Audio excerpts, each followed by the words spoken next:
The champagne glass slipped from Wade's trembling fingers, shattering against Harold's mahogany desk, as Marcus Reed, our family attorney for 30 years, cleared his throat and repeated the words that drained every drop of color from my son's face. "Did you even read Clause 7, Wade?" But let me back up. Because, honey, this story starts 3 weeks earlier at my husband's funeral, where my supposedly loving son made it crystal clear what he thought of dear old mom. Where are you watching from today? Drop your location in the comments below and hit that like and subscribe button. I'm Dorothy Hartwell, and for 43 years, I played the perfect wife to Harold Hartwell, real estate mogul and owner of Hartwell Industries. While he built his empire worth $40 million, I raised our only child, managed his social calendar, and smiled graciously at charity events where people praised my husband's business acumen. What they didn't know was that behind every great man's success was a woman who actually read the fine print. The funeral was everything Harold would have wanted: elegant, expensive, and packed with people who owed him money. Wade, my 42-year-old son, played the grieving heir to perfection, accepting condolences while calculating his inheritance in his head. I could see it in his eyes, the way they lit up when old business associates mentioned the value of the company, the properties, the investment portfolio. After the last mourner left, and we returned home to the estate Harold had built for us in Connecticut, Wade didn't waste time with sentiment. I was still in my black funeral dress, still wearing Harold's favorite perfume because it comforted me, when he cornered me in the kitchen with his wife Angela hovering behind him like a vulture in designer clothes. "Mom, we need to talk about practical matters," he said, loosening his tie with the impatience of a man who'd been waiting for this moment longer than he cared to admit. "Dad's gone, and that changes everything." I poured myself a cup of coffee with hands that weren't quite steady. "What exactly are you saying, Wade?" "I'm saying you can't stay here. This house is too big, too expensive to maintain. You're 68 years old, and frankly, you're going to need care soon." Angela nodded sagely behind him, as if she'd been practicing this speech. "We've looked into Sunset Manor, that lovely place about an hour from here. Very upscale, lots of activities for people your age. The casual cruelty of it hit me like a slap. 3 hours after burying my husband, my son was shipping me off to die among strangers. Wade, this is my home. I've lived here for 25 years. He shrugged, already moving toward the door. "Not anymore. According to Dad's will, I inherit everything. The business, the properties, all of it. I'm being generous by letting you stay until we can arrange your transition." He paused at the doorway, and that's when he delivered the line that changed everything between us forever. "Pack your bags, old lady. You're moving to a nursing home." The next morning, I called Marcus Reed. Marcus had been Harold's attorney since before Wade was born, but more than that, he'd been Harold's friend. When I called him the morning after Wade's charming performance, there was something in Marcus's voice that made me wonder if he'd been expecting my call. "Dorothy, my dear, how are you holding up?" His voice was warm, but I detected an undercurrent of something else. Anticipation, maybe? "I've been better, Marcus. Wade seems to think I'm heading to a nursing home next week. Something about inheriting everything?" There was a long pause on the other end of the line. "Dorothy, when was the last time you actually read Harold's will?" The question caught me off guard. Well, Harold always handled our legal affairs. I signed what he told me to sign, trusted what he told me to trust. Why? Because I think it's time you came in for a visit. Are you free this afternoon? Marcus's office hadn't changed in 20 years. All dark wood and leather-bound law books that probably cost more than most people's cars. But Marcus himself looked older, frailer, like he was carrying a secret that had been weighing on him for far too long. "Dorothy, I need to ask you something, and I want you to be completely honest with me." He settled behind his massive desk, Harold's will spread out before him like a battle plan. "Did Harold ever mention a woman named Catherine Morrison to you?" The name hit me like a physical blow. Catherine Morrison. Harold's secretary for 15 years, the one with the perfect figure and the way of looking at my husband that made my skin crawl. The one who'd left the company suddenly 2 years ago, right around the time Harold started working, late more often. "She was his secretary," I said carefully. "Why?" Marcus's expression grew grim. "Because 3 years ago, Harold came to see me in a state I'd never seen him in before. He was panicked, Dorothy. Terrified. Catherine Morrison was threatening to go public with some information that would have destroyed him. The coffee I'd been sipping turned bitter in my mouth. What kind of information? The kind that could have landed him in federal prison for tax evasion and fraud. She had documents, Dorothy. Proof that Harold had been skimming money from his company, hiding assets, avoiding taxes on a massive scale. She wanted $5 million to keep quiet. I set down my cup with trembling hands.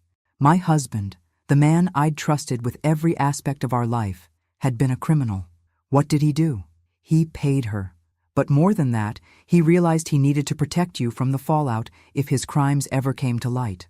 That's when he asked me to draft a very special addition to his will. Marcus leaned forward, his eyes intense. Clause 7, Dorothy. Did Wade mention Clause 7? My heart was racing now. He said he inherited everything. That's what he was supposed to think. Harold was very specific about that. Marcus turned the will around so I could see it, pointing to a section I'd never noticed before. Clause 7 states that if Harold dies under suspicious circumstances, or if his business practices are ever called into question by federal authorities, his entire estate reverts to his wife, with his son receiving exactly $1. I stared at the paper, the words swimming before my eyes. But Harold died of a heart attack. There was nothing suspicious about it. Marcus's smile was sharp as a blade. Dorothy, what do you know about Catherine Morrison's current situation? Nothing. She disappeared 2 years ago. She didn't disappear. She's been in federal custody, cooperating with an investigation into tax evasion schemes involving several prominent Connecticut businessmen. Harold's name is at the top of that list. He slid another document across the desk.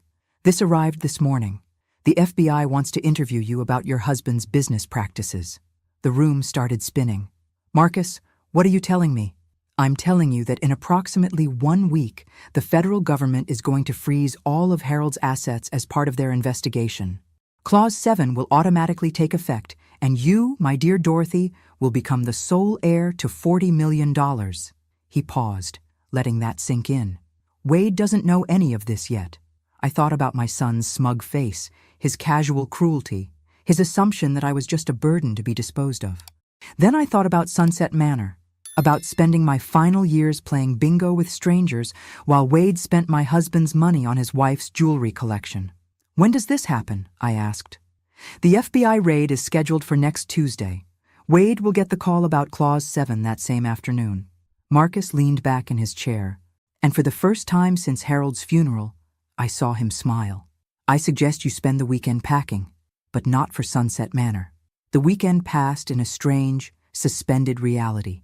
Wade and Angela came by Saturday morning to discuss my transition timeline, as they called it, their voices dripping with false concern while they measured rooms for their future renovations. I served them coffee and smiled, playing the confused, grateful mother while my heart hammered with secret knowledge. We've spoken to Sunset Manor, Angela announced, pulling out a folder thick with brochures. They have an opening next week. It's really quite lovely, Mom Hartwell. You'll have your own room, 3 meals a day, and plenty of activities. I nodded along, asking appropriate questions about visiting hours and laundry services while Wade prowled through the house like he was already redecorating. He paused at Harold's study, his eyes lingering on the mahogany desk where his father had built an empire and hidden his crimes. I'll need to go through Dad's papers, he said, more to himself than to me. Sort out the business details, get everything transferred properly. Of course, dear, I replied, not mentioning that Marcus had already arranged for all of Harold's important documents to be secured in a safety deposit box that only I could access. Take your time. Sunday evening, I called my sister Rose in Florida. We hadn't spoken much since Harold's funeral, but Rose had always been the practical one in our family. Rosie, it's Dorothy. I need to ask you something, and I need you not to ask questions. That sounds ominous. What's going on? If I were to show up at your house next week with a couple of suitcases and a story that would curl your hair, would you have room for me? There was a pause, then Rose's laugh, warm and familiar. Dorothy Elizabeth Hartwell, are you finally growing a backbone? Because it's about damn time. Monday morning, I did something I hadn't done in 25 years. I went shopping for myself, not for charity event clothes or funeral attire, but for the kind of wardrobe a woman with $40 million might want. I started at Nordstrom, working my way through department stores I'd forgotten existed, buying clothes that made me feel powerful instead of invisible. The sales associate at the final store, a young woman named Miranda with kind eyes, helped me pick out a navy blue suit that fit like it was custom made. "Special occasion?" she asked as I admired myself in the dressing room mirror. "You could say that. I'm about to have a very important conversation with my son." "Well, you look like a woman who means business." That's exactly what I was going for. Monday evening, I packed my real belongings, the things that mattered to me. Photo albums, my mother's jewelry, the few pieces of Harold's that held sentimental rather than monetary value.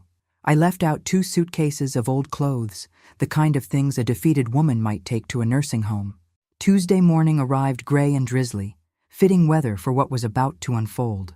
Wade called at 9 o'clock, his voice tight, with barely controlled excitement. "Mom, I need you to meet me at Marcus's office at 2 o'clock. There are some documents we need to review together." "Documents?" "Just estate stuff, technical details. Don't worry about it." But I was worrying, just not about what Wade thought. I was worrying about whether I'd have the strength to watch my son's world crumble without feeling guilty about it. Because despite everything, despite his cruelty and greed, he was still my child. At exactly noon, my doorbell rang. Through the window, I could see 3 black SUVs parked in my driveway and men in FBI windbreakers walking toward my front door. I took a deep breath, smoothed down my new Navy suit, and went to answer the door. "Mrs. Hartwell? Agent Sarah Thompson, FBI. We have a warrant to search these premises in connection with an ongoing investigation into your late husband's business practices." I stepped aside to let them in, my voice steady and cooperative. "Of course, Agent Thompson. I'm afraid I don't know much about my husband's business, but I'm happy to help however I can." As federal agents swarmed through my house, photographing Harold's study and boxing up his files, I sat calmly in the living room and waited for my phone to ring. At 1:47 p.m. it did. "Mom?" Wade's voice was higher than usual, strained. "Mom, something's happened. The FBI, they're at Dad's office, and Marcus says there's something in the will we need to discuss immediately." "I'll be right there, dear."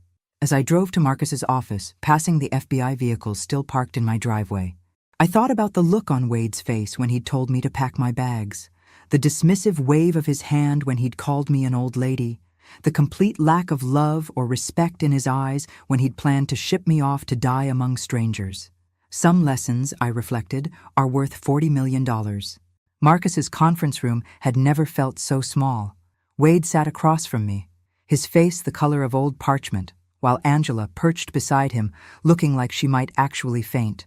The FBI documents were spread across the mahogany table like evidence at a crime scene, which, I supposed, they essentially were. "This is impossible," Wade kept repeating, his voice getting higher with each repetition. "Dad was a legitimate businessman. He built that company from nothing." Marcus adjusted his glasses with the patience of a man who'd been dealing with difficult clients for 40 years. "Wade, your father was indeed a brilliant businessman. Unfortunately, he was also a tax evader on a massive scale. The FBI has documentation going back 15 years. I maintained what I hoped was an appropriately shocked expression while inside. I was calculating. Harold's crimes explained so much: the sudden business trips, the late nights at the office, the way he'd insisted on handling all our finances personally. He hadn't been protecting me from the complexities of money management. He'd been protecting me from the truth. But what does this mean for the inheritance? Angela's voice was sharp with panic. Wade was supposed to inherit everything. Marcus turned to a specific page in the will, his finger tracing the text as he read. Clause 7 is very clear.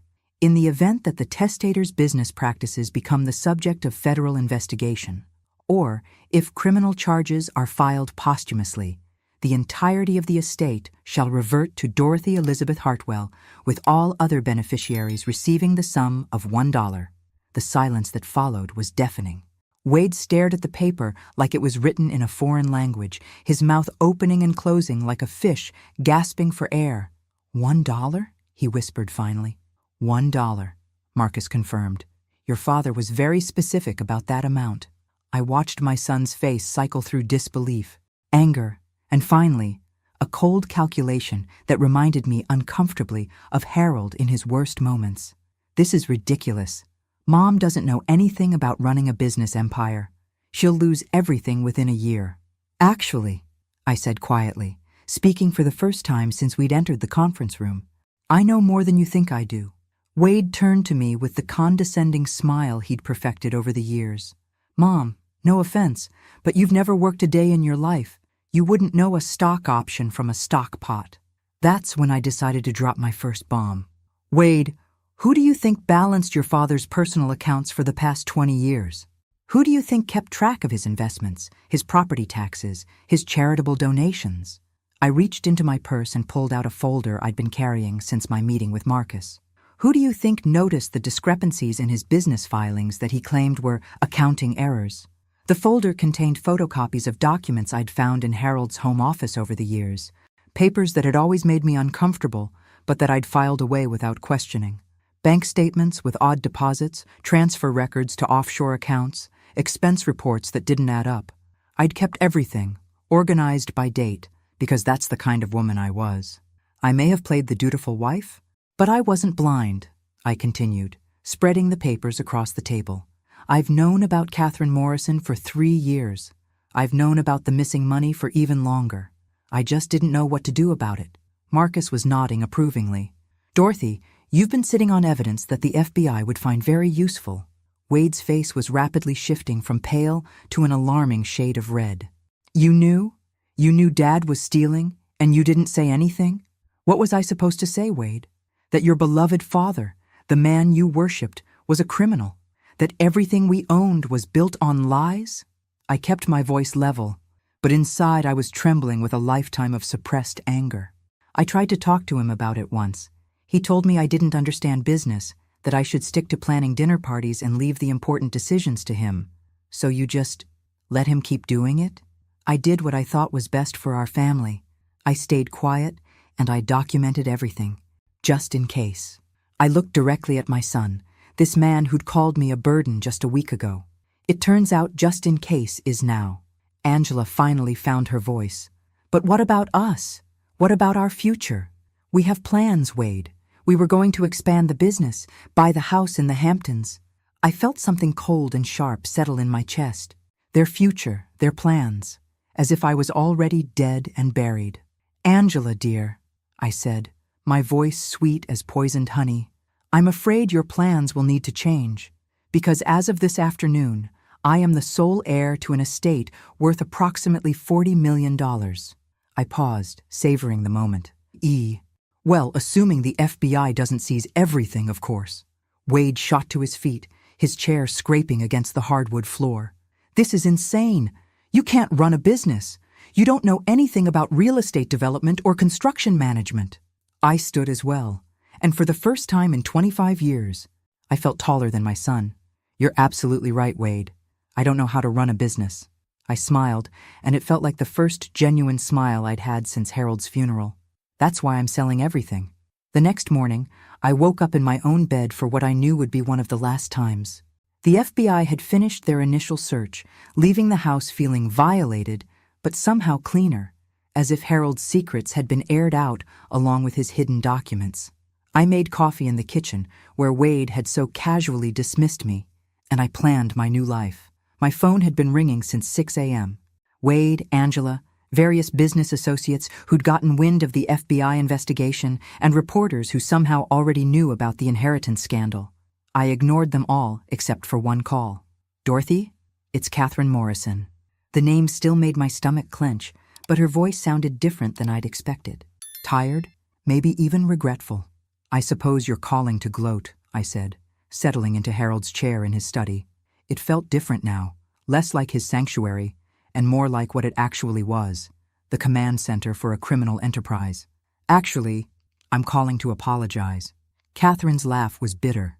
I know that sounds ridiculous coming from me, but I wanted you to know that I never meant for Harold to hurt you. I was trying to protect myself, and I didn't think about what it would cost his family. I was quiet for a long moment, processing this unexpected humanization of the woman I'd seen as my enemy for so long. Why are you telling me this? Because the FBI showed me some things during my interviews. Financial records that prove Harold was stealing long before I came to work for him. He'd been skimming money from his investors for almost 20 years, Dorothy. I was just the last person to figure it out. 20 years. Wade would have been 22 when Harold's crimes began, fresh out of college and eager to join the family business. Did he know? I asked. Did my son know what his father was doing? The pause on the other end of the line was answer enough. I'm sorry, Dorothy. I really am. After I hung up, I sat in Harold's chair for a long time, staring at the empty filing cabinets the FBI had cleaned out. My husband had been a thief. My son had known about it. And I, the supposedly naive wife, had been the only one actually trying to maintain some semblance of honesty in our family. The irony was almost funny. By noon, I'd made a series of phone calls that would change everything. First, to a real estate agent I'd known from charity work, a sharp woman named Patricia who specialized in high-end properties. Second, to an investment firm in New York that Harold had always dismissed as too conservative. Third, to my sister Rose in Florida. Rosie, remember when you said I should grow a backbone? Well, I think I'm about to prove that I have one made of steel. I can't wait to hear this story in person. When are you coming? Next week. I'm driving down with everything I own, which apparently is quite a lot more than I thought. Wade arrived at 2 o'clock, looking like he hadn't slept. Angela wasn't with him, which told me everything I needed to know about how their marriage was handling this particular crisis. Mom, we need to talk. He followed me into the living room, his eyes darting around the house like he was seeing it for the first time. I've been thinking about what you said yesterday. About selling everything? I've been thinking about it too. In fact, I've already started the process. The color drained from his face. What do you mean, started the process? I mean I've listed the house, contacted buyers for the business assets, and arranged to liquidate most of Harold's investment portfolio. I settled into my favorite chair, the one Harold had always said was too expensive for the living room. It turns out that when you're the sole heir to $40 million, people return your phone calls very quickly. Wade sank onto the sofa, his head in his hands. Mom, you don't understand. The business, it's not just money. It's Dad's legacy. It's everything he worked for. It's everything he stole for, I corrected gently. Wade, your father was a criminal. His legacy is fraud and tax evasion. I'm not preserving that for anyone. But what about me? What about my future? For a moment, I saw him as he'd been at 5 years old, crying because another child had taken his toy truck. The impulse to comfort him, to fix his problems, was as strong as it had ever been. But then I remembered his words from the week before, the casual cruelty in his voice when he'd called me an old lady and told me to pack my bags. Wade, last week you made it very clear that I have no place in your future. You were ready to ship me off to a nursing home without a second thought, to sell this house and spend Harold's money on your wife's designer clothes and vacation homes. I kept my voice steady, but I could feel decades of suppressed hurt rising to the surface. Now that the situation has changed, you want to talk about your future? That was different. I thought Dad had left everything to me. I thought it was what he wanted. And what did you think I wanted? Did you think I wanted to spend my remaining years playing bingo with strangers while you lived in my house and spent my husband's money? Wade was quiet for a long time, staring at his hands. When he finally looked up, there was something in his eyes I hadn't seen since he was a child. Shame. I'm sorry, Mom. I was selfish, and I was cruel, and I've been taking you for granted for years. His voice cracked slightly. But please, don't punish me for Dad's crimes. Don't destroy everything because you're angry at me. I studied my son's face, looking for sincerity beneath the desperation. Wade, I'm not destroying anything. I'm cleaning house. There's a difference. What does that mean? It means I'm getting rid of everything Harold built on lies and starting fresh with what's left. I leaned forward, and for the first time in our conversation, I smiled. And if you're very lucky, and if you can prove to me that you're the man I raised you to be instead of the man your father taught you to become, you might have a place in that fresh start. For the first time since the reading of the will, I saw hope flicker in Wade's eyes. What would I have to do? First, you're going to help me sell everything, and you're going to be honest with every buyer about exactly what they're purchasing. Second, you're going to cooperate fully with the FBI investigation, even if it means admitting what you knew And when you knew it. I paused, letting that sink in. And third, you're going to apologize to every investor your father defrauded, even if it takes the rest of your life. Wade nodded slowly. And then? Then we'll see if there's enough honest money left to build something new, something clean. I stood up, smoothing down my skirt. But Wade, understand this. The old rules are gone. I'm not your father's widow anymore. I'm not the woman who stays quiet and writes checks and pretends not to notice when her family lies to her. I'm Dorothy Hartwell, and I'm $40 million richer and 40 years wiser, and I will never again let anyone treat me like I don't matter. My son looked at me like he was seeing me for the first time in his life. I understand. Good, because we start tomorrow. 3 weeks later, I stood in the empty living room of what had been my home for 25 years, watching the movers load the last of my personal belongings into a truck bound for Florida. The house had sold in 6 days to a tech entrepreneur who'd paid cash and didn't care about its connection to Harold's crimes. Everything else was following suit with surprising speed. Wade had been true to his word, working 18-hour days to help liquidate the business assets and coordinate with the FBI investigation.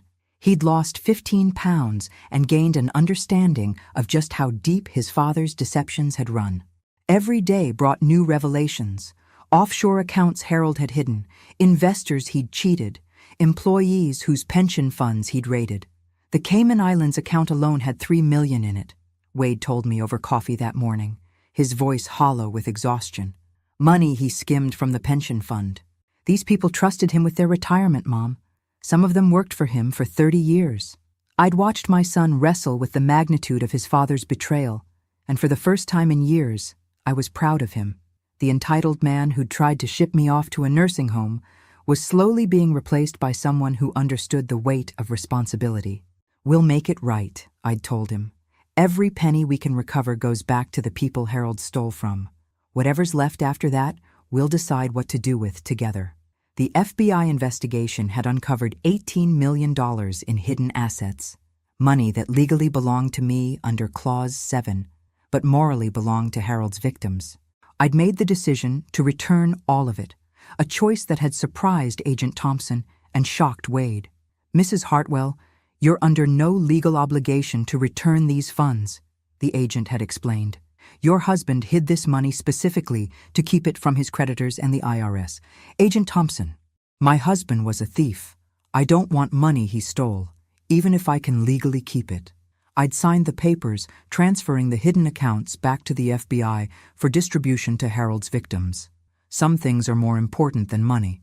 Wade had watched me sign away $18 million without a word of protest, and I'd seen something shift in his face. Respect, maybe. Or possibly just a belated understanding of who his mother actually was. Now, as I locked the front door of our Connecticut house for the final time, Wade stood beside me with a single suitcase of his own. "Are you sure about this?" he asked. Aunt Rose barely knows me. What if she doesn't want both of us showing up? I smiled, thinking of my sister's reaction when I'd called to warn her about Wade joining me. Rosie said, and I quote, "It's about time that boy learned what his mother is made of. Bring him down here, and I'll help you turn him into a decent human being." The drive to Florida took 2 days, and somewhere around Georgia, Wade and I had the first honest conversation we'd had in 20 years. He told me about the pressure Harold had put on him to join the business, the way his father had gradually introduced him to the illegal aspects of their operations, the guilt and fear he'd lived with for years. I knew it was wrong, Mom. I knew Dad was stealing. But he made it seem like everyone did it, like it was just how business worked, and by the time I understood how bad it really was, I was so deep in it that I couldn't see a way out. I told him about the loneliness of my marriage, the way Harold had gradually isolated me from decision-making, the years I'd spent feeling invisible in my own life. I stayed because I thought that's what good wives did. I kept quiet because I thought it was protecting our family. I was wrong. When we pulled into Rose's driveway in Sarasota, my sister was waiting on the porch with a pitcher of sweet tea and a knowing smile. At 65, Rose had the same silver hair as me, but twice the confidence, earned through a successful career as a nurse and 2 marriages to men who'd respected her strength instead of trying to diminish it. "Well, well," she said, as Wade and I climbed out of the car. "Look what the cat dragged in. My baby sister and the son who thought he could put her in a nursing home." Wade had the grace to blush. "Aunt Rose, I owe you and Mom a lot of apologies." "Yes, you do. But apologies are just words, boy. What matters is what you do going forward." Rose hugged him anyway, then turned to me with tears in her eyes. "Dorothy Elizabeth, you look like a woman who finally remembered she has a spine." That night, sitting on Rose's screened porch and listening to the sound of waves in the distance, I felt something I hadn't experienced in years. Peace. Not the exhausted quiet of submission, but the deep calm that comes from finally living your own life. My phone buzzed with a text from Marcus Reed. "FBI has recovered another $2.3 million from Harold's Swiss account. Also, Patricia found buyers for the last 3 properties. You're officially out of the real estate business." I showed the message to Wade, who was sprawled in a wicker chair looking more relaxed than I'd seen him since childhood. "What's the total?" he asked. "After returning everything to Harold's victims and paying the legal fees, about $22 million. I set down my phone and looked at my son seriously. "Wade, I want you to understand something. That money isn't mine, and it's not yours. It's our chance to build something honest, something we can be proud of." "What did you have in mind?" I'd been thinking about this for weeks, ever since Agent Thompson had shown me the list of Harold's victims. Retirees who'd lost their life savings, small business owners who'd been cheated out of contracts, employees whose pension funds had been raided, people whose lives had been destroyed by my husband's greed. "I want to start a foundation," I said. "Something that helps people rebuild after they've been victims of financial fraud. Legal assistance, counseling, emergency funds to help them get back on their feet." Wade was quiet for a moment, then nodded slowly. "Dad would hate it." "Yes, he would. That's how I know it's the right thing to do." Rose raised her glass of sweet tea in a toast. "To Dorothy Elizabeth Hartwell, who finally stopped letting dead men make her decisions." As we sat there in the Florida warmth, I thought about the woman I'd been a month ago, confused and grieving and ready to accept whatever scraps of dignity my family was willing to throw me. That woman felt like a stranger now, someone I might pity, but could no longer understand. The new Dorothy Hartwell had $22 million, a son who was learning to respect her, and a sister who'd always believed she was stronger than she knew. More importantly, she had a purpose that had nothing to do with charity galas or dutiful widowhood. Tomorrow, I would start building something new, something clean, something that would help people instead of stealing from them. Harold would have called it a waste of money, which was exactly why I knew it was going to be perfect. 6 months later, I stood in the conference room of what used to be Harold's downtown office building, now renamed the Hartwell Foundation for Financial Recovery, watching as our first group of clients received checks that would help them rebuild their lives. Margaret Santos, a 73-year-old woman who'd lost her retirement savings to Harold's pension fund scheme, cried as she thanked me for the 4th time. "Mrs. Hartwell, I can't believe this is real." When that FBI agent called to tell me about the foundation, I thought it was another scam. I handed her tissues from the box Wade had strategically placed on every table in the room. In 6 months, my son had transformed from a reluctant participant to the foundation's most dedicated advocate, throwing himself into the work of repairing his father's damage with the passion of a man seeking redemption. "Margaret, this is just the beginning," I told her. "We've also arranged for you to meet with our legal team about pursuing additional compensation through the Federal Victims Fund." The transformation in Wade had been remarkable to watch. The entitled businessman who'd tried to ship me off to a nursing home had evolved into someone I actually enjoyed being around. He'd cut his hair shorter, traded his expensive suits for clothes that didn't scream money, and developed a work ethic that would have impressed even Harold. More importantly, he'd learned to listen. "Mom, we need to talk about the Davidson case," he said later that afternoon, as we reviewed files in what used to be Harold's private office. I'd redecorated completely, replacing Harold's intimidating mahogany furniture with comfortable chairs and walls covered in letters from people we'd helped. "What about it? James Davidson lost his house because Dad defaulted on a construction loan, right? But I've been going through the paperwork, and I think Dad actually completed that project and just never told Davidson. If I'm right, the house should have been paid for years ago." I looked up from the grant application I was reviewing. 6 months ago, Wade wouldn't have noticed if one of Harold's victims was sleeping in a cardboard box. Now he was staying up nights reviewing old contracts, looking for ways to right his father's wrongs. How much detective work did this take?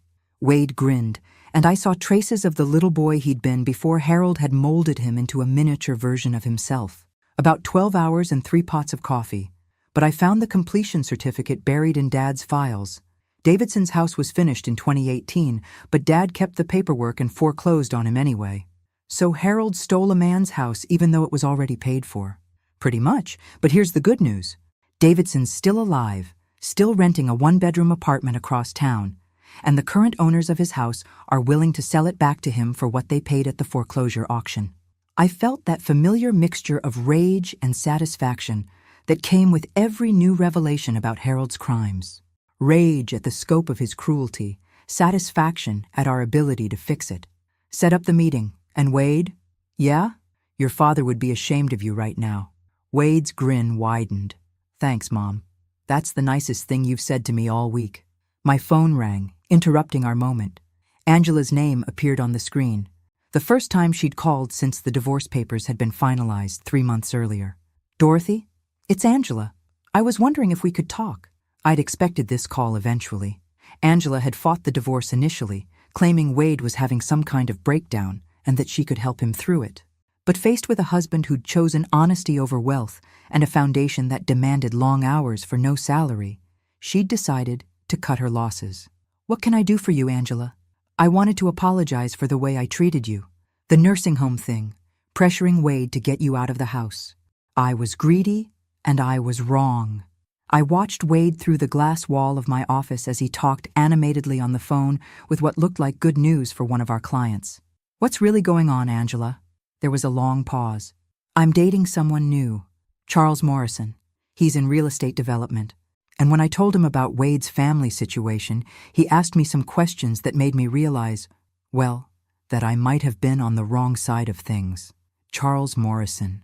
Catherine Morrison's younger brother, if I remembered correctly. The irony was almost too perfect. Angela, I appreciate the apology, but I think it's a little late for that, don't you? I know it is. But Dorothy, I wanted you to know that what you and Wade are doing with the foundation, it's incredible. Charles showed me some articles about your work, and I realized that the man I married would never have been capable of what Wade's doing now. She was right about that.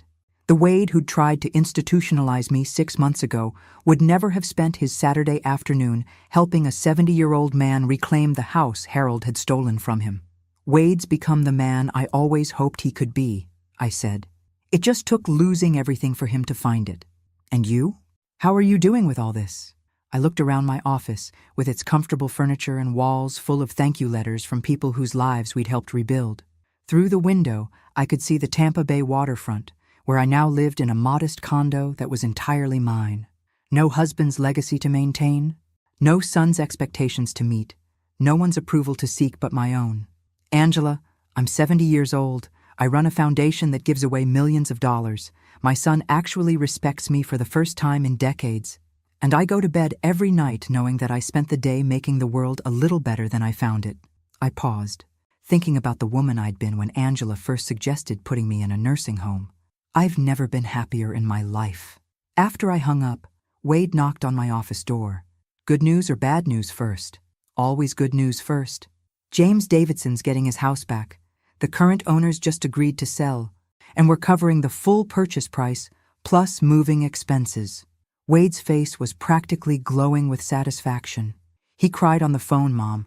A 70-year-old man cried because he gets to go home. And the bad news? Channel 8 wants to do a feature story on the foundation. They're calling it The Widow's Revenge, how one woman turned her husband's crimes into justice. Wade rolled his eyes. I told them you don't do interviews, but they're pretty persistent. I thought about that for a moment. 6 months ago, the idea of public attention would have terrified me, but the woman who'd been afraid of Harold's disapproval was gone, replaced by someone who understood that her story might inspire other people to find their own strength. Set it up, I said. But I want James Davidson there to tell his story. This isn't about my revenge. It's about his recovery. Wade nodded, then hesitated at the door. Mom, I know I've said this before, but I want to say it again. I'm sorry for the way I treated you after Dad died.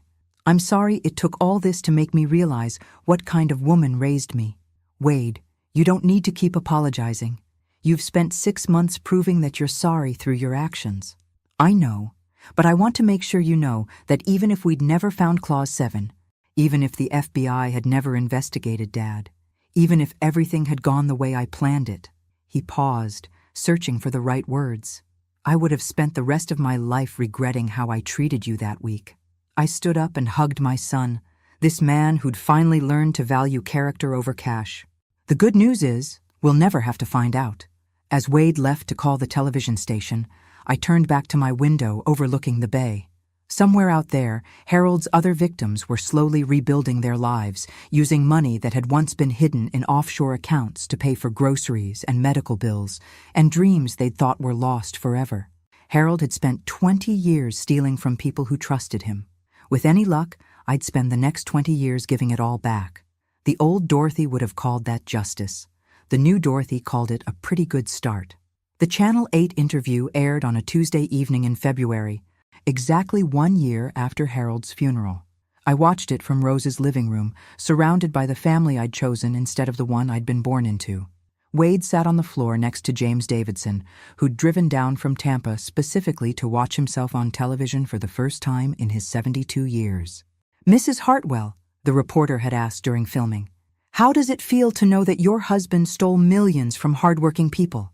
I'd looked directly into the camera when I answered, thinking about all the wives who might be watching, women who suspected their husbands were hiding things but didn't know what to do about it.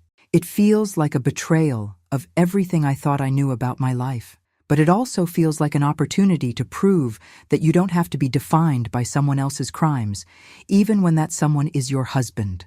The interview had sparked something I wasn't prepared for. Calls and emails from across the country, women who recognized themselves in my story, wives who discovered their husbands' affairs, embezzlement, tax evasion, or worse, women who'd been told they were too old, too naive, too dependent to survive on their own. "Dorothy, you're going to need to hire staff just to handle the correspondence," Rose said, as she brought me a stack of letters that had arrived that morning. "This one's from a woman in Oregon whose husband has been stealing from his law firm's client accounts." I read the letter, my heart aching for another woman who'd spent years ignoring red flags and making excuses. Margaret Chen had been married for 35 years to a man who'd been embezzling money from his law practice to fund a gambling addiction. She'd discovered the truth when FBI agents showed up at her door with a warrant, just like they had with me. "She wants to know if there's a support group for spouses of white-collar criminals," Wade said, reading over my shoulder. "Mom, maybe that's something we should think about adding to the foundation." The foundation had grown beyond anything I'd imagined. What had started as a simple victims' compensation fund had evolved into a comprehensive support network offering legal aid, financial counseling, and emotional support for people rebuilding their lives after fraud. We'd helped more than 200 families in the past year, returning over $15 million to Harold's victims and helping them navigate the complex process of recovery. But the letters showed me that there was another group of victims I hadn't considered. The family members who discovered they'd been living with criminals. "You know what we need?" I said, an idea forming. "We need a retreat. Somewhere women like Margaret can come to learn that they're not alone, that they don't have to carry their husband's shame." Rose looked up from the letter she was reading. "A retreat where?" I'd been thinking about this for months, actually. One of Harold's properties that we hadn't sold, a small conference center in the North Carolina mountains that he'd used for business meetings. It was isolated, peaceful, and already equipped with meeting rooms and overnight accommodations. I kept the property in Asheville, the Mountaintop Conference Center. We could convert it into a residential program for spouses and family members of financial criminals. Wade was already pulling out his laptop. "I'll start researching what permits we'd need. But Mom, this is brilliant. There's nothing like this anywhere in the country." Over the next 6 months, we transformed Harold's old business retreat into something he would have hated, a place where his victims' families could heal. The Hartwell Recovery Center opened in September with its first group of 12 women, ranging in age from 35 to 78, all dealing with the aftermath of discovering their husbands' crimes. I'd decided to facilitate the first group myself, drawing on a year of experience helping Harold's victims and my own journey, from naive wife to empowered widow. The women arrived on a Sunday afternoon, looking shell-shocked and suspicious, the way I'd felt that day in Marcus's office when he'd first mentioned Clause 7. "My name is Dorothy Hartwell," I told them as we gathered in the main conference room on Monday morning. "1 year ago, I discovered that my husband of 43 years was a criminal who'd stolen millions of dollars from people who trusted him. I thought my life was over." Margaret Chen, the woman from Oregon, raised her hand tentatively. "How do you get past the shame? Everyone in our town knows what David did.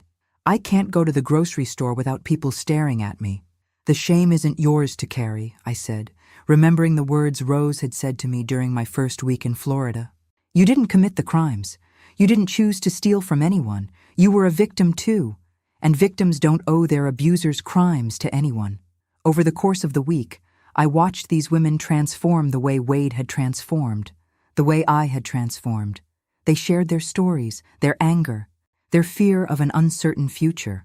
They learned about their legal rights, their financial options, their emotional boundaries. On Friday afternoon, as we sat in a circle for our final group session, Margaret spoke up again. "Dorothy, I want to ask you something, and I hope you'll be honest with me." "Of course. Do you ever miss him?" "Your husband, I mean. Even knowing what he did, do you ever miss the life you had before you found out?" I thought about that carefully. Did I miss Harold? The man who'd built his fortune on other people's misery, who'd hidden his crimes from me for 20 years, who'd raised our son to be entitled and cruel. "I miss the person I thought he was," I said finally. "I miss the security of believing I was married to a good man. But I don't miss the woman I was when I lived that lie. The woman who stayed quiet when she should have spoken up, who accepted disrespect because she was afraid of conflict, who let other people make all her important decisions." I looked around the circle at these brave women who'd traveled hundreds of miles to heal. "That woman was comfortable, but she wasn't free." Margaret nodded, tears in her eyes. "I think I understand. The truth is hard," I continued. "Learning that your life has been built on lies is devastating, but it's also liberating, because once you know the truth, you can decide what to do with it. You can choose to be a victim forever, or you can choose to build something better with what's left." After the women left on Saturday morning, promising to stay in touch and return for our quarterly reunion weekends, I walked the grounds of the conference center alone. The autumn leaves were spectacular in the North Carolina mountains, and the air was crisp and clean in a way that made me feel grateful to be alive. My phone rang as I was sitting on a bench overlooking the valley below. Wade's name appeared on the screen. "Mom, I just got off the phone with Agent Thompson. They arrested another one of Dad's associates, Richard Brennan. Apparently, he's been running the same kind of pension fund scam Dad was using, but on a smaller scale." Richard Brennan. I remembered him from Harold's funeral, a slick man in an expensive suit who'd offered his condolences while his eyes calculated the business opportunities my husband's death might create. "How many victims this time?" "About 50. But here's the thing, Mom. Agent Thompson says Brennan's been telling his victims that his schemes are legitimate because Harold Hartwell did the same thing for years and never got caught." The irony was bitter, but not surprising. Harold's crimes were still generating new victims, his methods being copied by other greedy men who thought they were smarter than the FBI. "What can we do to help?" "I'm already working on it. I called Patricia to see if we can expedite the victim compensation process, and I reached out to 3 of Brennan's victims to let them know about our legal aid program." Wade paused. "But Mom, this is going to keep happening. As long as there are men like Dad who think they can steal without consequences, there are going to be new victims who need our help. Then we'd better make sure we're ready for them." As I hung up and walked back toward the conference center, I thought about the woman I'd been 2 years ago, planning Harold's funeral and believing I was about to become a burden on my ungrateful son. That woman could never have imagined she'd end up running a multi-million-dollar foundation, opening a recovery center, or spending her days helping other people rebuild their lives. Harold had left me $40 million and a lifetime of guilt about how he'd earned it. But in trying to hide his crimes, he'd also left me something more valuable, the legal mechanism to take control of my own life. Clause 7 had been his insurance policy, his way of protecting his assets from federal seizure. Instead, It had become my declaration of independence. Tomorrow, I'd fly back to Florida to spend Thanksgiving with Rose and plan the foundation's expansion into 3 new states. Wade would join us, along with his new girlfriend Maria, a legal aid attorney who'd impressed him by caring more about his character than his bank account. But tonight, I'd sit in the conference center where Harold used to plan his crimes and read thank you letters from the people whose lives we'd helped rebuild. And I'd remember that sometimes the most powerful revenge is living well enough to lift up the people your enemies tried to destroy. The old Dorothy would have called that justice. The new Dorothy called it love. 2 years after the FBI raid, I was sitting in a federal courthouse in Manhattan, watching Wade testify against his father's former business partner in what the media had dubbed the largest pension fraud case in Connecticut history. Richard Brennan sat at the defendant's table, his expensive suit and arrogant demeanor reminding me painfully of Harold in his worst moments. Wade had been on the witness stand for 3 hours, methodically explaining how Harold's criminal enterprise had operated, and how Brennan had expanded on those methods to steal from his own victims. My son's voice was steady, professional, and completely without the entitlement that had once defined him. "Mr. Hartwell," the prosecutor continued, "when you first learned about your father's illegal activities, what was your reaction?" Wade glanced at me briefly before answering. "I was terrified. My father had taught me that what we were doing was normal, that everyone in business bent the rules to get ahead. It took me years to understand that what we were actually doing was destroying people's lives." "And what changed your perspective?" "My mother." Wade's voice carried a note of pride that made my heart swell. "After the FBI investigation, she could have walked away with millions of dollars in legally clean money. Instead, she chose to return everything to my father's victims and dedicate her life to helping others who'd been defrauded. She showed me what integrity actually looks like." Brennan's defense attorney objected to the testimony as irrelevant, but the damage was done. The jury had seen Wade's transformation from entitled criminal to reformed advocate, and I could see in their faces that they understood the power of choosing redemption over greed.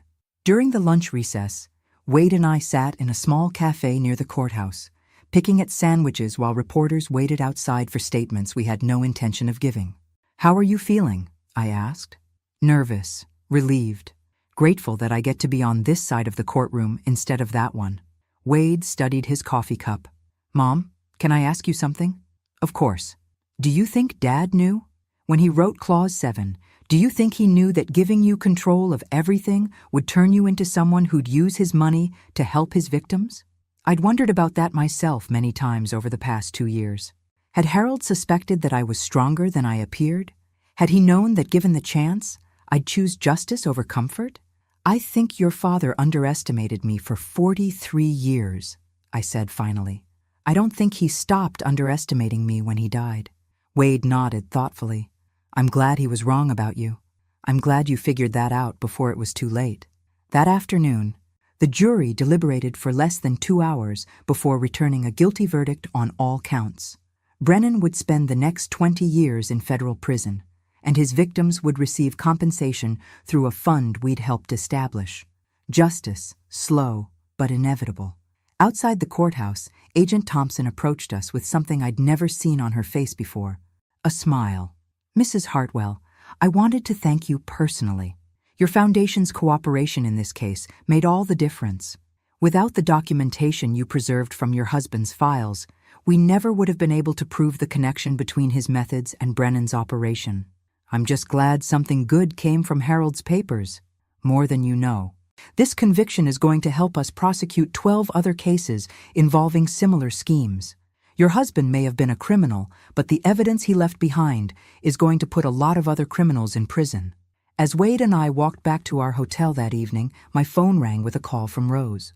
"Dorothy, you need to get back here. There's been a development." "What kind of development?"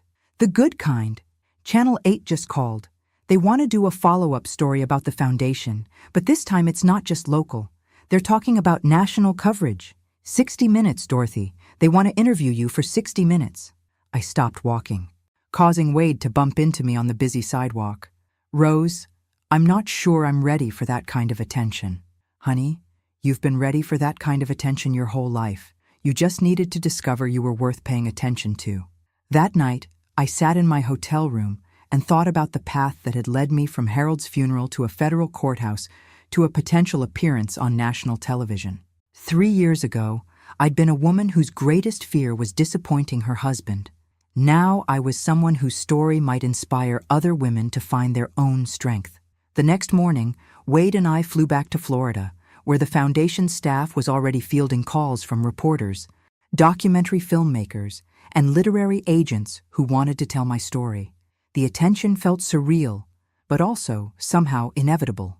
"Mrs. Hartwell," my assistant Jennifer said as she handed me a stack of messages, "I think you need to see this one first." The message was from Margaret Chen, the woman from Oregon who'd attended our first retreat weekend.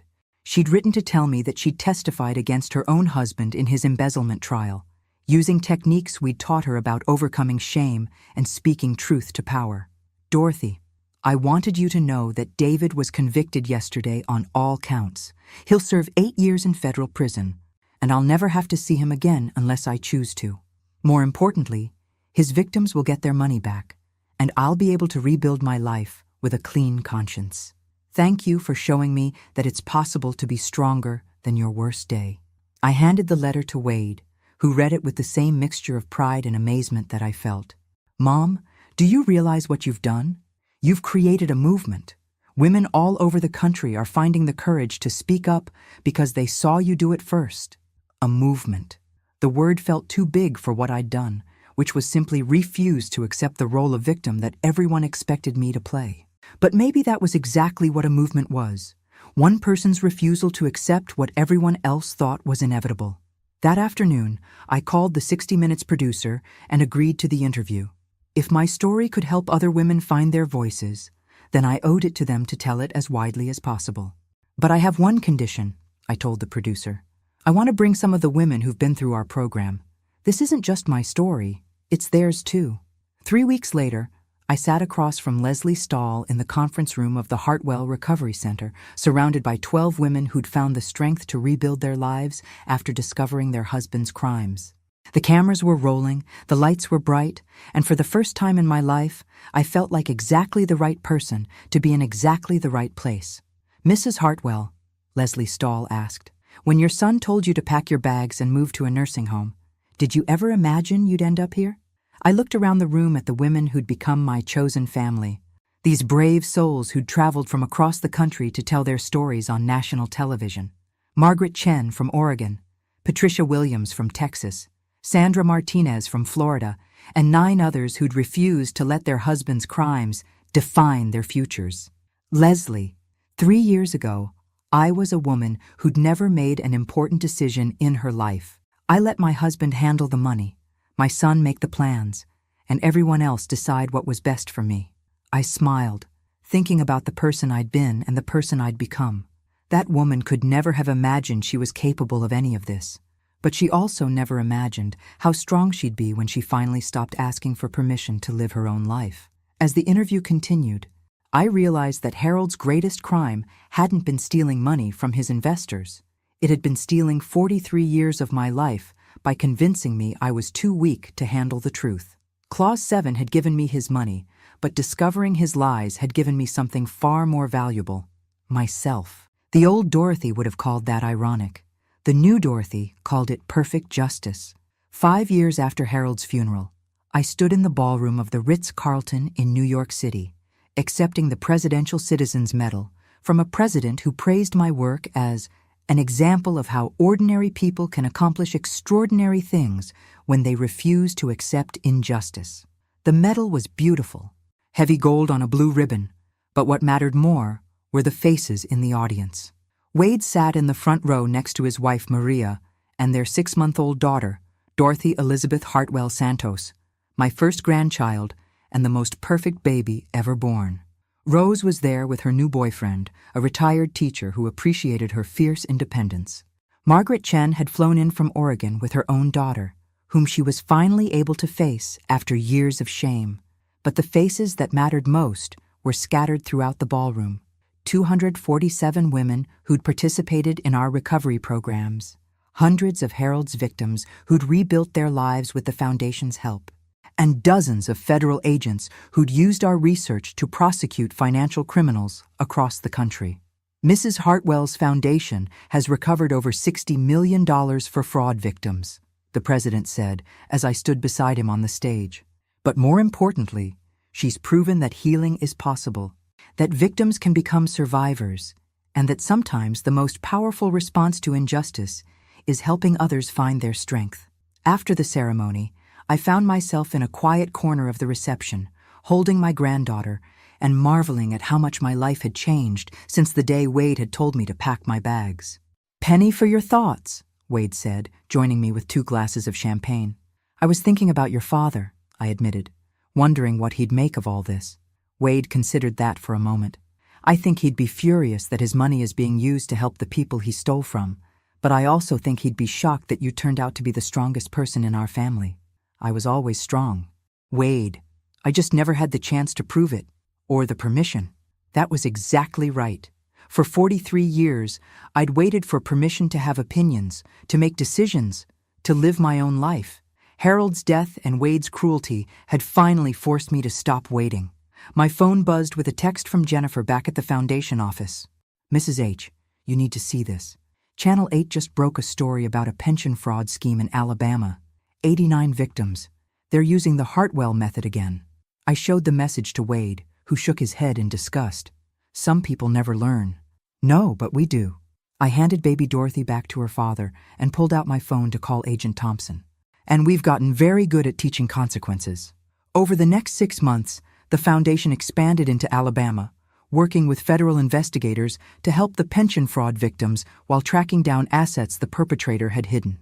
It was our largest case yet, involving a conspiracy that had stolen over $40 million from retirees across 3 states.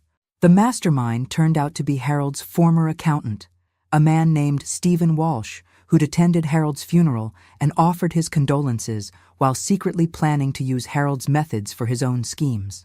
"Mrs. Hartwell," Agent Thompson told me during one of our strategy meetings, "Walsh kept copies of your husband's files.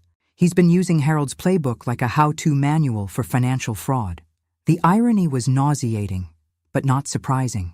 Harold's crimes had become a blueprint for other criminals, his methods spreading like a virus through the white-collar crime community. But what these new criminals hadn't counted on was that Harold's victims had organized, that his widow had weaponized his money against them, and that his reformed son had dedicated his life to stopping them. "How many more are out there?" I asked. "How many other criminals are using Harold's methods? Based on what we've seen in the past 5 years, probably dozens.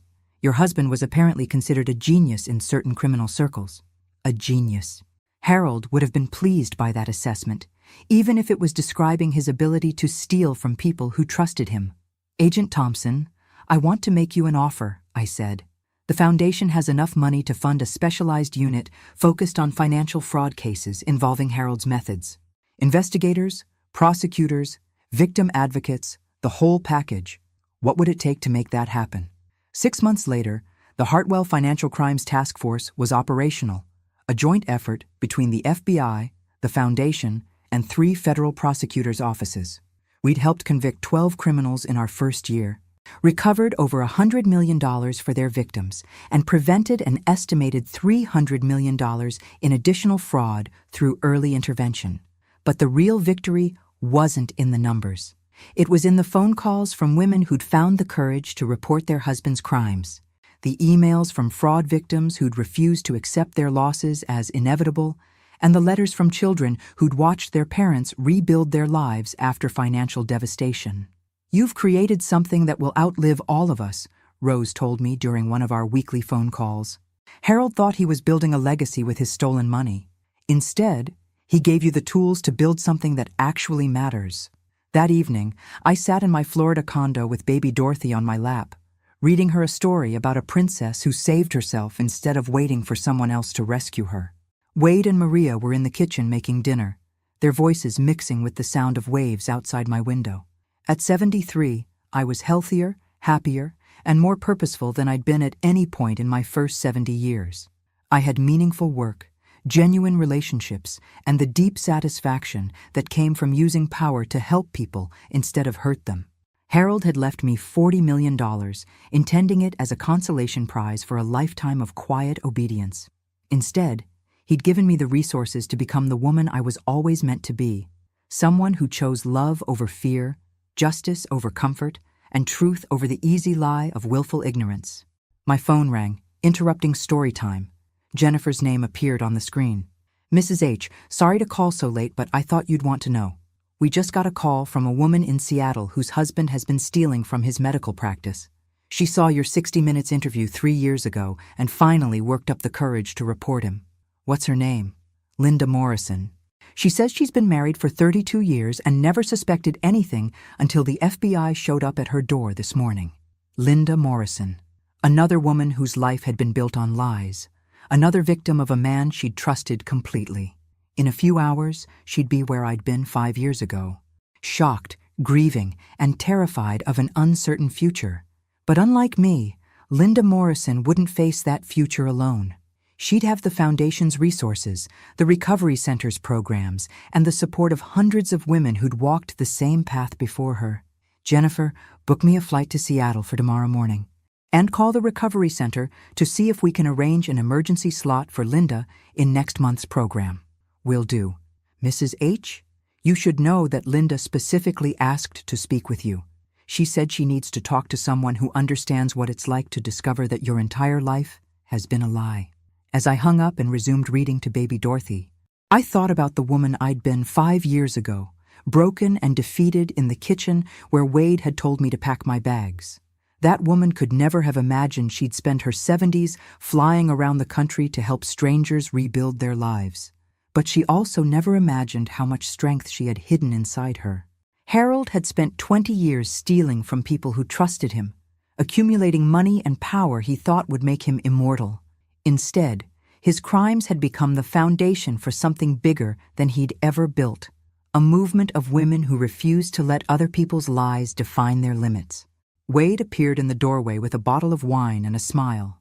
"Mom, dinner's ready. But first, Maria wants to make a toast." In the dining room, my daughter-in-law raised her glass with tears in her eyes. "To Dorothy, who taught us that it's never too late to become who you were meant to be. And to baby Dorothy, who will grow up knowing that strength and kindness are not opposites, but partners." As we clinked glasses, I looked around the table at the family I'd gained by refusing to accept the family I'd lost. Wade, who'd learned to value character over cash. Maria, who'd chosen to love a reformed man instead of a rich one. Baby Dorothy, who would grow up in a world where her grandmother's story proved that ordinary women could accomplish extraordinary things. Harold's greatest triumph had been convincing me I was powerless. His greatest failure had been underestimating what I'd do with power once I finally claimed it. The old Dorothy would have called that poetic justice. The new Dorothy called it the best possible life, one spent lifting others up instead of tearing them down, building instead of destroying, choosing love over fear every single day. Tomorrow I'd fly to Seattle to help another woman discover her own strength. But tonight, I'd hold my granddaughter and remember that sometimes the most powerful revenge is refusing to let someone else's worst instincts become your life's limitations.